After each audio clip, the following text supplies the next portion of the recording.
Dr. Kim stood alone in the vast archives of the Galactic Hegemony, his eyes fixed on the holographic display floating before him. 3 years of his life spent cataloging water samples from across the known universe, and now this, an anomaly, so significant it made his hands shake. "Computer, run the analysis again," he whispered, though no one was around to hear him in the cavernous repository of alien knowledge. The system beeped softly. Analysis confirmed.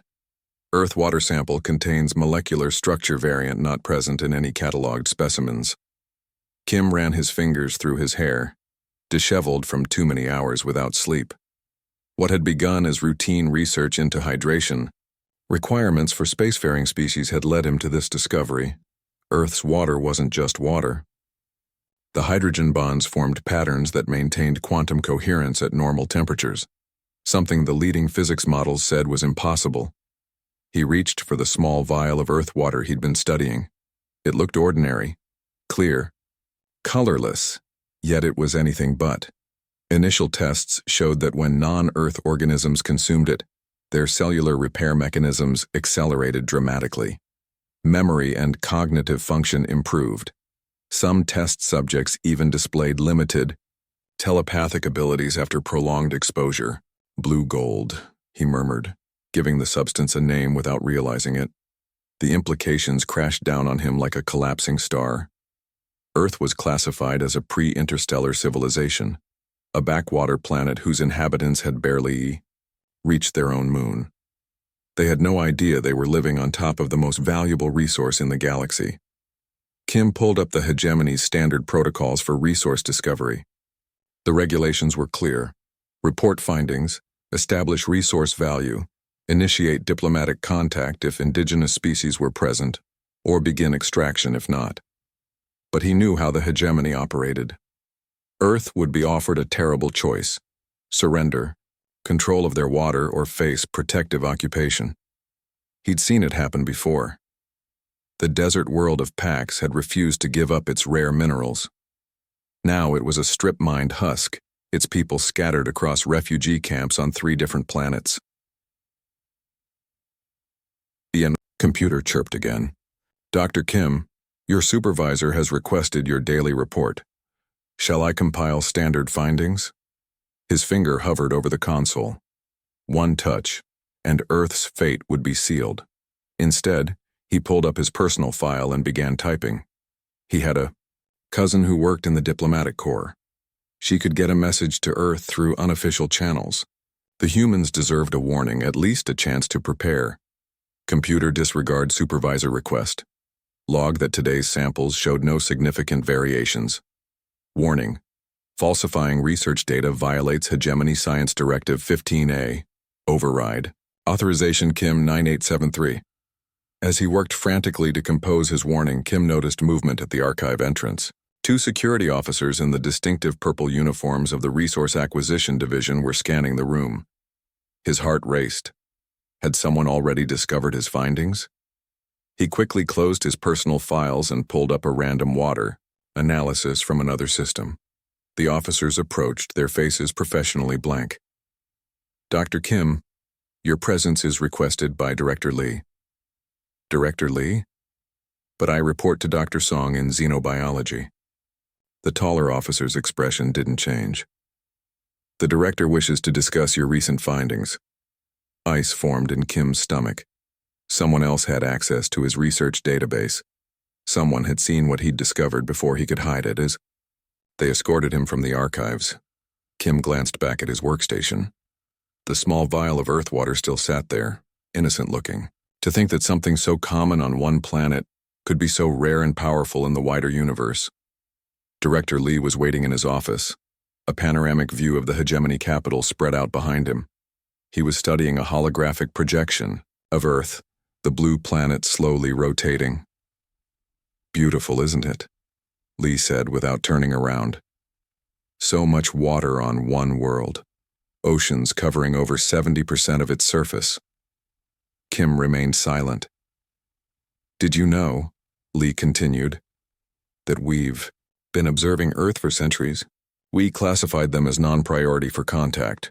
Their technology was primitive, their politics chaotic. Nothing of interest except perhaps their unusual biodiversity. He turned now, his eyes sharp.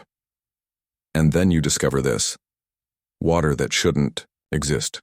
Water that could revolutionize medicine, technology, perhaps even consciousness itself. I was preparing my report, Kim lied. Were you? Because our systems show you attempting to send an unauthorized communication. Lee's voice hardened. The hegemony rewards discovery, Dr. Kim. You could have been celebrated, promoted. Instead, you chose sentimentality. Those people don't know what they have, Kim said. They deserve nothing. They are primitive. They fight wars over oil and religion while sitting on an ocean of miracles. Lee gestured dismissively. Nevertheless, the Council has approved my recommendation for official first contact. We are not barbarians after all. Kim felt a small relief. So Earth will be offered membership? Lee smiled thinly. Of a sort. They will be given the opportunity to share their resource with the wider galaxy. Whether they understand the value of that opportunity is up to them.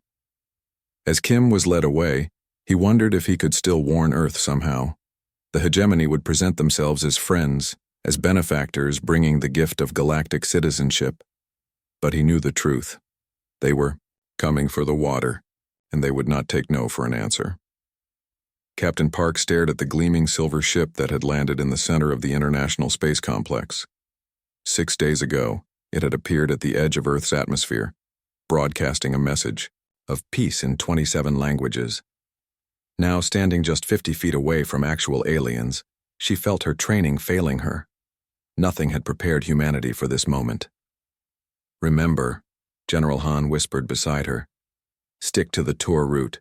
Show them the facilities we agreed on, nothing more. We still don't know what they really want. Park nodded, straightening her uniform. As head of the United Earth Defense Forces Hydrology Division, she'd been chosen to guide the visitors through the water reclamation facility, a strange request from beings who had mastered interstellar travel. The ship's ramp extended, touching Earth soil with a soft hiss. 3 figures emerged, walking with an odd fluid grace. They looked nearly human, save for their silvery skin and eyes that reflected light like mirrors. The tallest one stepped forward. I am Ambassador Tay of the Galactic Hegemony, he said, his voice melodic and accent-free. We are honored by your welcome. The formal greetings went as rehearsed. Handshakes were exchanged awkwardly. The aliens had 6 fingers, each one double-jointed. Photographers captured the historic moment while world leaders made speeches about new eras of cooperation. But something felt off to Park. Throughout the ceremonies, the aliens' eyes kept drifting toward the nearby lake. Captain Park will now escort you to our water purification facility, the Secretary General announced right on schedule. Ambassador Tay's face brightened. Excellent. We are particularly interested in your hydrological processes. As Parks led the 3 visitors through the facility, she noticed how they lingered at every water sample, asking detailed questions about purification methods, natural sources, and human consumption rates. Their scientific knowledge seemed advanced, yet they treated basic information about water filtration as fascinating discoveries. This is our molecular separation chamber, Park explained, showing them the heart of the facility. It removes contaminants down to the parts per billion level. One of the aliens, who called himself Researcher Jin, pulled out a device no bigger than a pen. May I scan this water? For cultural comparison only. Of course, Park said, though she made a mental note of the exchange. The device hummed softly.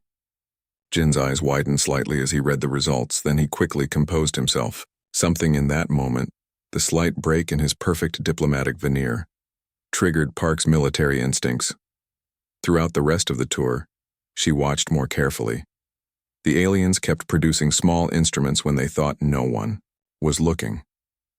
At one point, Ambassador Tay dipped his finger into a sample basin and quickly put it into a pocket container. They were collecting water, not just observing, gathering specimens. That evening, after reporting her observations to General Han, Park was called to an emergency meeting. Satellite imagery had detected unusual activity.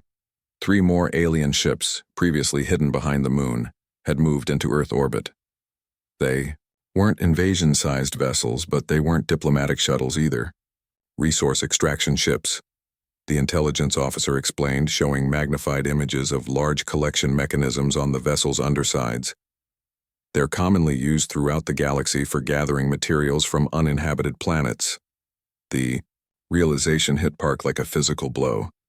They're here for our water.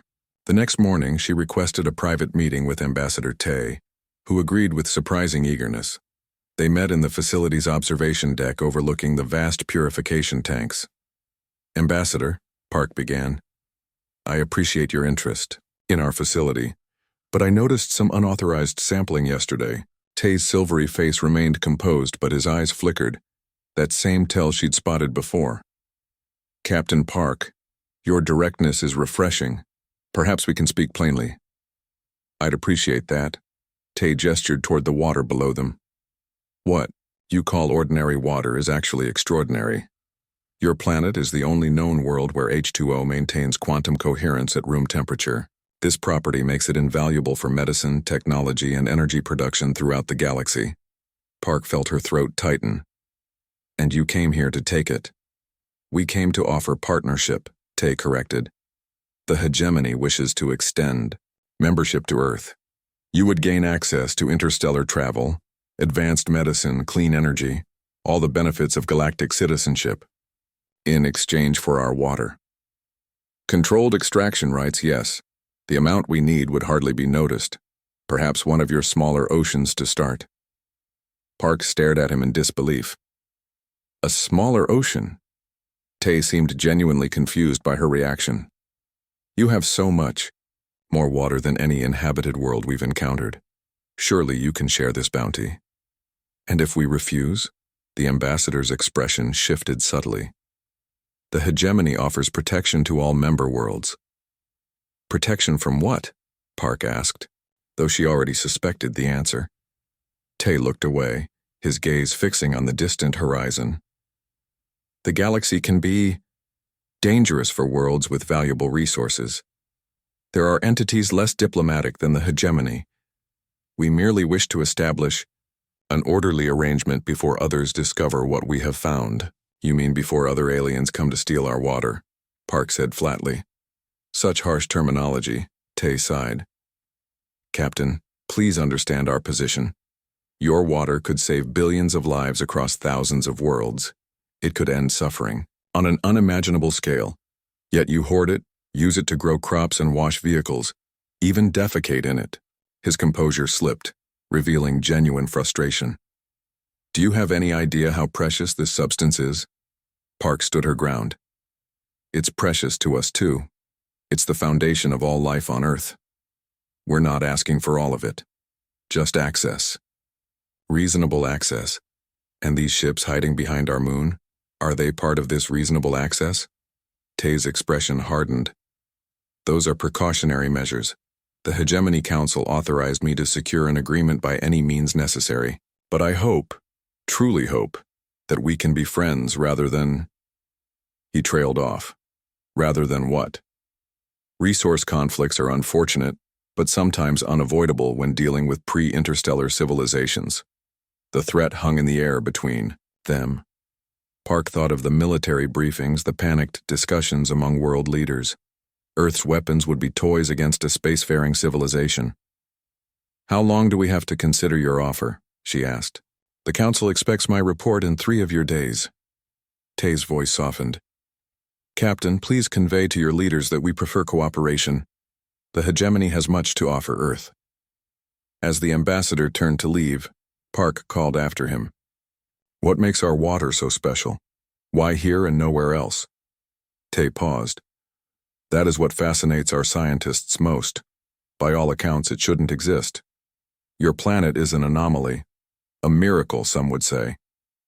He smiled faintly. "Perhaps that's why your people are so unique as well." After he left, Park remained on the observation deck watching the sunlight play across the water below. In 3 days, Earth would have to decide, surrender their most precious resource or face an enemy they couldn't hope to defeat, unless they could find another way. Night fell over the United Nations Emergency Summit, as representatives from every country argued into the early hours. The hegemony's offer or ultimatum had split Earth's leadership down the middle. Some nations pushed for cooperation, citing the incredible technological advances promised. Others refused to surrender control of Earth's water to alien oversight. "They're offering us the stars," argued the French delegate, gesturing dramatically.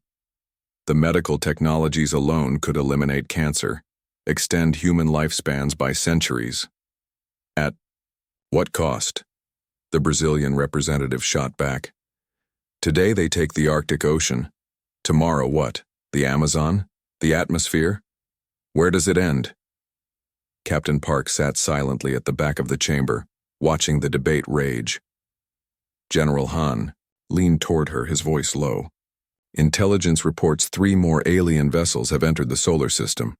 Not hegemony ships, different design." Before she could respond, alarms blared throughout the building. A military officer rushed into the chamber. "Sir, we have a situation in northern Norway. Unknown craft are hovering over Lake Tinju. They're extracting water." Chaos erupted in the chamber. Within minutes, satellite imagery confirmed the truth. A ship unlike the hegemony vessels was positioned over the lake, a brilliant blue beam extending downward, creating a water column rising into its hull. "Get me Ambassador Tay immediately," barked the Secretary General. But the hegemony representatives claimed no knowledge of the incident. "These are not our ships," Tay insisted when he arrived at the emergency session. His silver skin seemed paler than before, his composure slipping. "They are collective vessels, raiders and thieves." "More aliens?" The Secretary General looked, ready to collapse. "How many species know about our water?" "The information spreads quickly," Tay admitted. "The hegemony tried to keep your world classified, but you told your scientists, who told their colleagues, who sold the information," Park interrupted, stepping forward. "And now every water-hungry species in the galaxy knows we're here." Tay didn't deny it. "This is why you need hegemony protection. Accept our offer, and our fleet will defend Earth from unauthorized extraction." "After you take your share," Parks said coldly. The Norwegian incident was just the beginning. Over the next 72 hours, 17 more alien craft entered Earth's atmosphere. Some attempted diplomatic contact, offering various trades. Others simply began taking what they wanted. The small fishing village of Namgu awoke to find 3 disc-shaped ships hovering offshore, massive tubes descending into the sea. When the South Korean Navy approached, the ships emitted an energy pulse that disabled all electronic systems within 50 miles. By the time military forces with shielded equipment arrived, the ships were gone, along with thousands of gallons of seawater. Similar reports flooded in from Lake Baikal, the Great Lakes, and the Mediterranean. Earth's military forces engaged, when possible, but conventional weapons barely scratched the alien vessels. Fighter jets were swatted from the sky by invisible energy fields. Missiles detonated harmlessly against shimmering barriers. "We can't fight them," General Han admitted during the crisis meeting. "Not with our current technology." Dr. Lee, Earth's leading physicist, cleared his throat nervously. "There's something else you should know. We've been analyzing the water from areas after extraction attempts. The aliens aren't just taking water, they're specifically targeting locations with the highest concentrations of what we're calling the quantum coherence factor." He projected a global map showing hotspots of this special water property. "The QC factor isn't uniform across Earth, it's concentrated in certain regions, particularly around sites of ancient meteor impacts." "What does that mean?" Park asked. "It means," Lee said quietly, "that Earth's special water likely came from space originally. Some prehistoric impact event introduced exotic matter into our hydrosphere. Over millions of years, it integrated with our planet's water cycle." He looked up, his expression grave. "We can't recreate it artificially. Once it's gone forever." The Norwegian research station was hit next, not for its lake this time, but for its advanced water purification technology. The attackers, reportedly tall, crystalline beings, killed 17 scientists and demolished the facility after stealing its research data and equipment. General Han pulled Park aside after this news broke. The Joint Chiefs want to activate the Omega Protocol. Park's blood ran cold. Nuclear options? Against ships that can disable our electronics? We're desperate. The President is considering accepting the hegemony's offer. Wait, Park said suddenly. Dr. Lee said our special water came from space, from meteors. What if we can use that somehow? She raced to the research lab where Dr. Lee and his team worked around the clock. She found him slumped over his desk, exhausted but still analyzing data. Doctor, she said urgently, your team has been studying this quantum coherent water. What does it actually do? What makes it so valuable? Lee straightened, rubbing his eyes. It's remarkable. At the quantum level, the water molecules maintain perfect entanglement states at room temperature. It defies everything we know about quantum physics. He pointed to microscope images. When introduced to living cells, it creates quantum coherence between them. Instantaneous communication, perfect synchronization. Could it be weaponized? Park asked bluntly. Lee looked shocked. Weaponized? Well, theoretically, the quantum properties could disrupt certain energy fields. With enough concentration and precise manipulation. He trailed off, his scientific mind racing ahead. My God, we might be able to create a quantum disruption field that could penetrate their shields. How much time do you need? With unlimited resources and the best minds on the planet, maybe 3 weeks. Park's face fell. We might not have 3 days. As if confirming her fears, the building shook violently.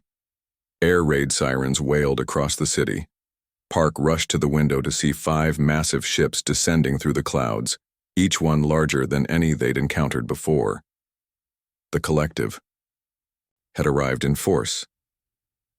Her secure phone rang. General Han's voice was tight with tension. Captain, the President is meeting with the hegemony representatives now. We're out of options. Park looked back at Dr. Lee, who was staring at his quantum water samples. Something in his expression had changed. Not defeat, but revelation. Maybe not, she said. Get me to that meeting, and have your team gather all the water samples from the research stations worldwide. Every single drop. Why? Han asked. Because, Park said, watching as one of Dr. Lee's samples began to glow with an impossible blue light under certain conditions. I think we've been looking at this all wrong. We don't need to fight the aliens for our water. We need to understand why the water chose Earth in the first place. As she rushed toward the presidential bunker, explosions lit up the sky above, the first shots in a war for the most common, yet suddenly most precious substance on Earth. The underground research facility buzzed with frantic energy as scientists from 37 countries worked side by side. Just 3 weeks ago, these people had been competitors. Now they were Earth's last hope. Captain Park leaned against the observation glass, watching Dr. Lee direct the quantum water experiments. Dark circles ringed his eyes. He hadn't slept in 3 days. None of them had. Not with alien ships hovering over every major body of water on the planet. Any progress? General Han asked, joining her at the window. Park nodded toward the central chamber where a glowing blue sphere of water hung suspended in a magnetic field. Lee says the quantum properties are responding to human bioelectric fields. Something about our specific brain patterns creates a resonance with the water molecules, and that helps us how? It means the water isn't just special on its own, it's special because it's here with us. Park turned to face him. His team thinks they can use that connection to create what they're calling quantum coherent defense systems. Outside, the world was changing by the hour. The hegemony had established a diplomatic outpost in Geneva, allegedly to protect Earth from unauthorized resource extraction. In reality, they were just another competitor in the growing feeding frenzy. Their ships now guarded certain oceans, not from other aliens, but to secure their own harvesting operations. The collective had claimed large swaths of the Pacific. 3 other alien groups had established positions over major lakes and river systems. Antarctica had become a battlefield of competing extraterrestrial forces, each trying to control its massive ice reserves. Humanity's conventional military responses had proven almost useless. Fighter jets were swatted from the sky.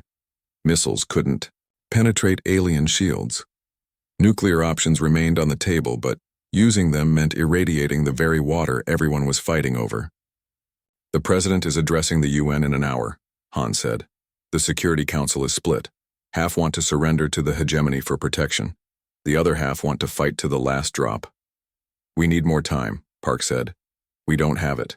The Russians lost control of Lake Baikal this morning. The Chinese are reporting massive atmospheric disturbances over the Yangtze. They think someone's trying to extract water directly from the air." A sudden commotion from the lab drew their attention. Dr. Lee was waving excitedly, calling for Park to join them. "We did it," he exclaimed as she entered. His normally composed face was split by a rare smile. "Watch this." He gestured to one of his assistants, who placed a small alien device, salvaged from a crashed scout ship, next to the floating water sphere. The assistant tapped some commands into a console, and the device hummed to life, extending a thin energy field. "This is a standard alien extraction beam, miniaturized," Lee explained. "It should pull the water sample right into the collection chamber." The beam struck the blue sphere and bounced off. Not only that, but the sphere pulsed with increased luminosity, pushing the beam back toward its source. The alien device sparked and went dead. "The water protected itself," Park whispered. "No," Lee corrected. "We protected it. The quantum entanglement works both ways. We've discovered that human brainwave patterns can influence the quantum state of the water molecules. Essentially, we can program the water to defend itself by synchronizing our own bioelectric fields with its quantum structure." Park stared at the gently pulsing sphere. "Can we scale this up to protect our oceans?" "We're already working on it," Lee said. "We need to build quantum resonance amplifiers, devices that can broadcast human brainwave patterns across large bodies of water." "How many would we need?" "To cover the major strategic water reserves, at least 50, and each one requires rare materials we barely have enough of." General Han stepped forward. "You'll have whatever you need. I'll contact every allied government immediately." The next 3 days became a blur of activity. While alien ships continued their harvesting operations, a hidden global effort took shape. Submarines carried quantum resonance technology to deep ocean locations. Special forces teams deployed smaller units to lakes and aquifers. Satellite systems were repurposed to distribute the specialized brain patterns needed to activate the quantum properties worldwide. Park oversaw the operation from the makeshift command center. The plan was audacious. They would activate all systems simultaneously, creating a planet-wide quantum defense grid powered by the collective consciousness of volunteer water guardians, people whose brainwave patterns showed the strongest resonance with the water. "Activation in 3 minutes," the system operator announced. On the main screen, green dots appeared across the global map as each amplifier came online. "The hegemony ships are increasing extraction rates," reported the satellite officer. "They must have detected something," Park nodded grimly. "They know what we're trying to do. This is their last chance to take what they can." 2 minutes to activation. Alarms suddenly blared through the command center. Multiple ships entering atmosphere. Massive vessels, bigger than anything we've seen before. The tactical display showed the new arrivals. A hegemony extraction fleet. Not diplomatic ships or research vessels. These were industrial-scale harvesters, each capable of draining an entire lake in hours. "They're heading for the Great Lakes," someone shouted. 1 minute to activation. Park watched the approaching ships with growing dread. "Will the system be ready in time?" "The amplifiers are at 90% charge," Lee reported from his station. "We need full power for the initial activation to establish the quantum field." 30 seconds. The lead hegemony ship now hovered over Lake Superior, its massive extraction beam powering up. The water below began to swirl, forming a towering column that rose toward the vessel. 20 seconds. "Lake Superior amplifier is losing power," Lee shouted. "The extraction beam is interfering with its energy source." Park made a split-second decision. Activate the system now with whatever power we have. But it might not do it. Lee hesitated only briefly before entering the command. Around the world, 50 quantum resonance amplifiers activated simultaneously. In meditation chambers connected to each device, hundreds of volunteers focused their thoughts on a single concept: protection. For a terrible moment, nothing happened. The water column continued rising toward the hegemony ship. Then, a soft blue glow began spreading across Lake Superior's surface. The water column shuddered, then collapsed back into the lake. The blue luminescence intensified, shooting upward in countless tendrils of light that surrounded the alien vessel. Similar scenes played out worldwide as Earth's water responded to humanity's call. Quantum fields established themselves over oceans, lakes, rivers, and even rainfall. The alien extraction beams couldn't penetrate the shimmering barriers. In orbit, satellite footage showed alien ships firing weapons at the quantum shields to no effect. The more energy they directed at the water, the stronger the protective response became. "It's working," Lee whispered, staring at the readings. "The quantum coherence is self-reinforcing. The water is learning from each attack, adapting its defenses." In the skies above Lake Superior, the massive hegemony harvester tried to increase its beam power. The ship's hull began to glow red from the strain. Suddenly, tendrils of blue energy wrapped around the vessel completely. For a second, the ship was encased in a cocoon of brilliant azure light, then the energy contracted violently. The ship didn't explode. It simply came apart, its molecular bonds disrupted by the quantum field. Pieces rained down into the lake, dissolving on contact with the water. Similar fates befell extraction ships worldwide. Some managed to retreat to orbit, but many were caught in the rapidly expanding quantum defense network. 3 hours later, Earth's skies were clear of alien vessels for the first time in weeks. The remaining ships had pulled back to a safe distance, seemingly reassessing their approach. In the command center, exhausted staff hugged and cheered. Park found herself standing before the main view screen, watching the beautiful blue glow that now surrounded their planet like a protective embrace. "What happens now?" General Han asked, joining her. Park's gaze remained fixed on the screen. "Now, we talk to them from a position of strength."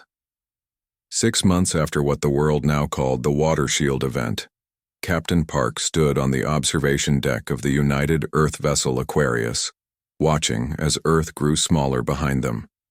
The blue glow of the planetary quantum shield was visible even from this distance, a constant reminder of how much had changed. "Still hard to believe, isn't it?" Dr. Lee said, joining her at the viewport. "A year ago, we'd barely reached Mars. Now we're heading to the hegemony homeworld." Park nodded, her new diplomatic uniform still feeling strange after years in military attire. "Earth's ambassador to the stars. Not exactly what I planned for my career."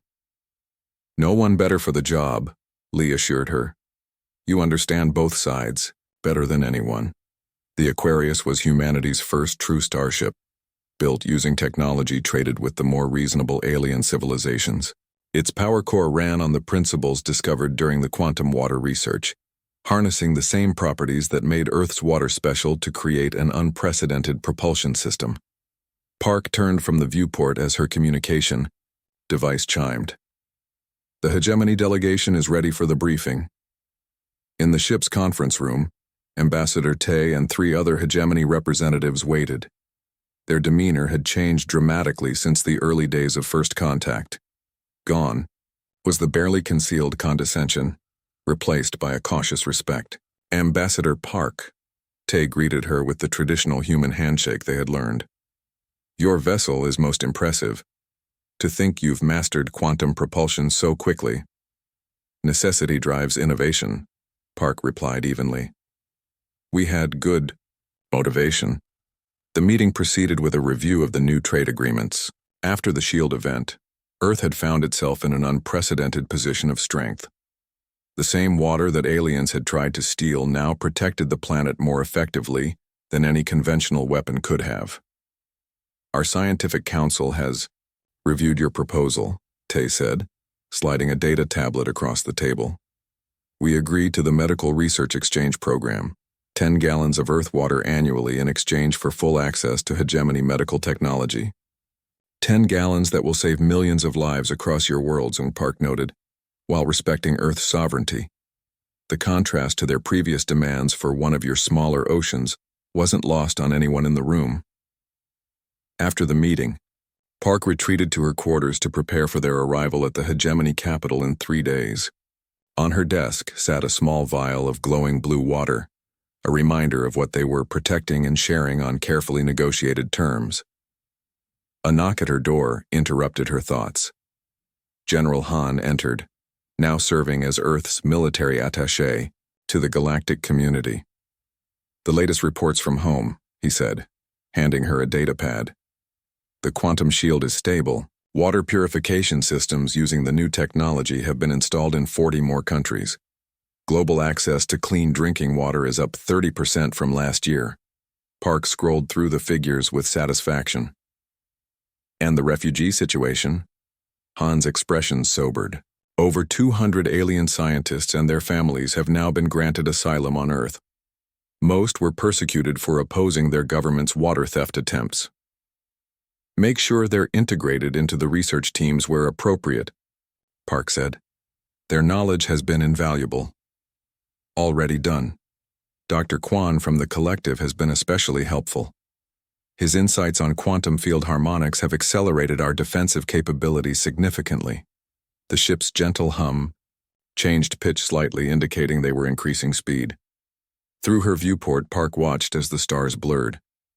The quantum drive was functioning perfectly, converting tiny amounts of Earth's special water into vast amounts of energy, another discovery that had changed everything. 3 weeks later, Park stood in the Grand Hall of the Hegemony Council, the first human ever to address the assembly of 500 alien species. The vast chamber hushed as she took her place at the speaker's podium. "Distinguished representatives," she began, her voice carrying clearly through the translator fields.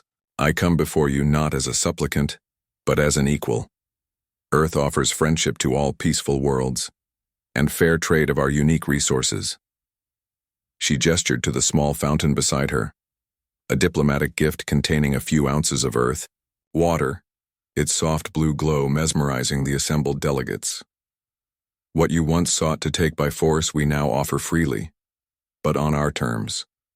The water of Earth can heal your sick, power your ships, and enhance your technologies. In return, we seek knowledge, cultural exchange, and recognition of our sovereign rights." Murmurs spread through the chamber. Many delegates had expected apologies or concessions from the primitive world that had somehow defeated their most advanced extraction technology. "Some of you may wonder how a pre-interstellar civilization managed to develop quantum shield technology so rapidly," Park continued. "The answer lies in the very thing you valued, our water. What you failed to understand is that Earth's water is special precisely because of its relationship with humanity." She activated a holographic display showing the molecular structure of quantum-coherent water. "Our scientists have discovered that the unique properties you prize developed over millions of years of interaction with human consciousness. The water and humanity evolved together, each influencing the other." The revelation caused visible shock among the scientific delegates. One stood up asking, "Are you claiming that human neural patterns altered the quantum state of your planet's water?" "Not just altered, created," Park corrected. "The meteor impact that brought the exotic matter to Earth happened long before humans evolved. But over time, our specific brain patterns resonated with the quantum potential in the water, gradually enhancing it until it became what you now call blue gold." She let the implications sink in. "This means that Earth water harvested without humanity's cooperation gradually loses its special properties. The samples you took by force are already degrading." The chamber erupted in concerned conversation. Park waited patiently for order to be restored. "But there is good news," she continued when silence returned.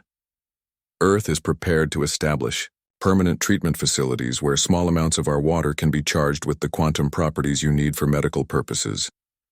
These facilities will be staffed by human volunteers whose brain patterns will maintain the water's special qualities." It was the perfect compromise. Earth would share its miraculous resource but maintain control over its distribution. The amount needed for medical purposes was minimal compared to what the aliens had planned to extract, and the necessity of human participation ensured Earth's continued importance in galactic affairs. As the council session ended, Ambassador Tay approached Park privately. "Your diplomatic solution is unexpected," he admitted. "The Hegemony Council is accustomed to resource wars, not resource partnerships." "Then perhaps it's time for new customs," Park suggested.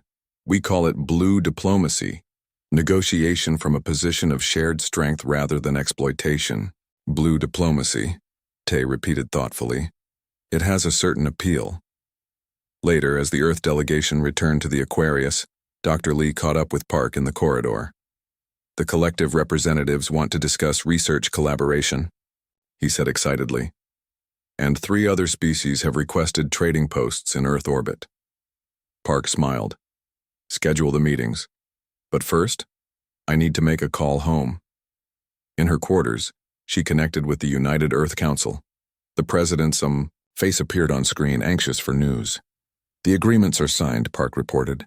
"Multiple treatment centers to be established, technology exchanges approved, and most importantly, formal recognition of Earth's sovereign rights over its water resources." The president sighed with relief. "And the quantum propulsion data?" They were stunned by our progress. The Aquarius outperforms their mid-range vessels already. With the new insights we've gained here, we could be ready for deep space exploration within a year. After the call ended, Park returned to the viewport, watching alien ships glide past. Among them now were the first vessels bearing Earth's new insignia, a blue droplet surrounded by stars. Humanity had survived its trial by fire. Instead of being conquered for their resources, they had turned potential disaster into unprecedented opportunity. The same water that aliens had come to steal had become the foundation of Earth's new place in the cosmos, and it was just the beginning.